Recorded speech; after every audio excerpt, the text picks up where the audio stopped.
नमस्कार, मी वृषाली पाटील. बातमीपत्राची सुरुवात करूया एका महत्त्वाच्या ब्रेकिंग बातमीने. शिवरायांची जयंती 19 फेब्रुवारीला साजरी होते, त्यामागे इतिहास असं आव्हाडांनी म्हटलंय.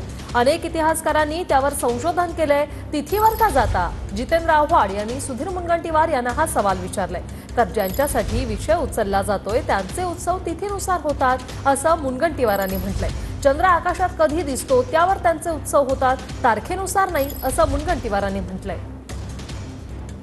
टिकार्य मंत्र्यांनी आपल्या एका कोटमध्ये म्हटलं आहे की ह्याच्यापुढे शिवाजी महाराज, जिजाऊ माता आणि संभाजी महाराज ह्याच्या संबंधातला जन्म, मृत्यू, राज्याभिषेक हे सगळं जे आहे ते आम्ही सगळं तिथीनुसार साजरं करू.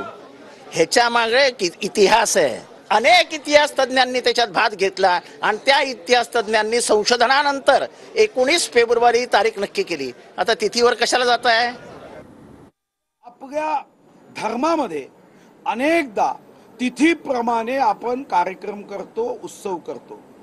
ज्यांच्यासाठी तुष्टीकरणासाठी हा विषय उचलला जातोय, कारण आपल्या मतदारसंघात एक विशिष्ट लोक असल्याने त्यांचं तुष्टीकरण करण्यासाठी विषय उचलला जातोय. त्यांचेही उत्सव हे तिथीनुसारच होतात. चंद्र आकाशात कधी दिसतो यावरच होतात, डेटनुसार होत